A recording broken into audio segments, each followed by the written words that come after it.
اقبال پہلے شکوہ کی زبان کھولتے ہیں اور شکوہ میں وہ اپنے دکھڑے بیان کرتے. صفائے دہر سے باطل کو مٹایا ہم نے، نوع انسانی کو غلامی سے چھڑایا ہم نے،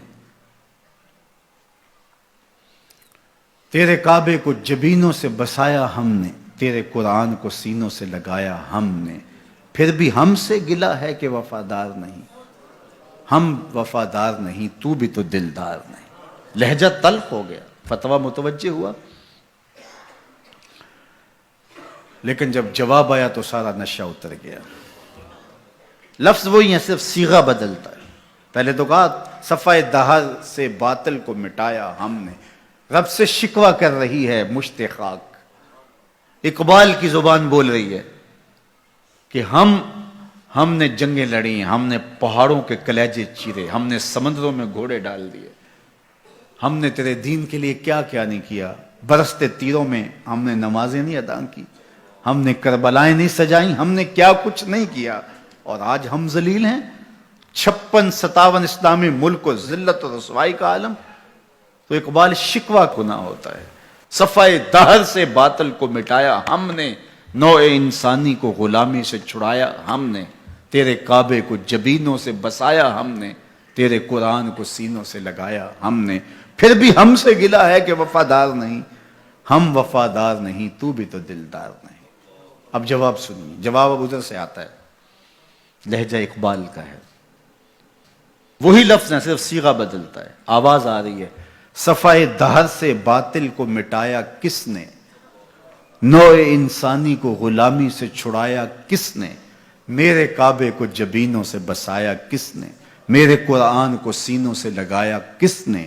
تھے تو آبا وہ تمہارے ہی مگر تم کیا ہو، تھے تو آبا وہ تمہارے ہی مگر تم کیا ہو، ہاتھ پہ ہاتھ دھرے منتظر فردا ہو، ہر کوئی مست مئے ذوق تن آسانی ہے، تم مسلمان ہو یہ انداز مسلمانی.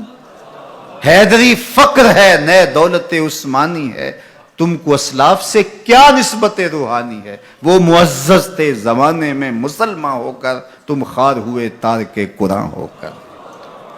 ہاں تم نے قرآن کو چھوڑ دیا ہوا ہے، عملاً چھوڑ دیا ہوا ہے. تم نے غلافوں میں لپیٹ کے تو رکھا، خوشبو تو اچھی سے اچھی لگائی، اونچے طاق پہ تم نے قرآن کو سجایا. سچ بتاؤ کبھی کھول کے دیکھا، سچ بتاؤ کبھی قرآن سے پوچھا میں زندگی کیسے گزاروں. بھیڑ بن جائے مشکل بن جائے تو مشاورت کرتے پھرتے ہو، کبھی وکیلوں سے پوچھتے ہو، کبھی ماہرین سے پوچھتے ہو، کبھی کسی سے پوچھتے ہو بتاؤ میں کیا کروں، کبھی قرآن سے بھی پوچھا میں کیا کروں. یہ مصیبت کیوں آئی میرے اوپر، قرآن تو بتا میری کوتاہی کیا تھی. پھر قرآن بتائے گا کہ تو نے رب کا دامن چھوڑا تو آج رسوا ہو رہا ہے. وَأَنْتُمُ الْعَالَوْنَ إِن كُنْتُم مُؤْمِنِينَ. آجا حضور کا غلام ہو جا، آج اس سے سر پہ عزتوں کا تاج رکھ دیتے ہیں. تو قرآن کی طرف اقبال نے بلایا اور ان کا سارا فکر و فلسفہ اس کے ارد گرد گھومتا ہے. بلکہ میں آپ کو ایک بات بتاؤں، یہ کسی نے نہیں کہی، یہ کتنی بڑی بات ہے. اقبال نے کہا کہ اگر میں نے قرآن کی تعلیمات سے ہٹ کے ایک حرف بھی کہا ہو تو قیامت کے دن حضور کے قدموں کا بوسہ نصیب نہ ہو. حضور مجھے آپ کے قدموں کا بوسہ نصیب نہ ہو اگر آپ کے سینے پہ اتری ہوئی کتاب سے ہٹ کے کچھ کہا ہو. یہ اقبال ہی کہہ سکتے ہیں. تو ساری زندگی اقبال کی فکر کا محور قرآن رہا. اس کتاب سے جڑو گے تو زندگی پا جاؤ گے.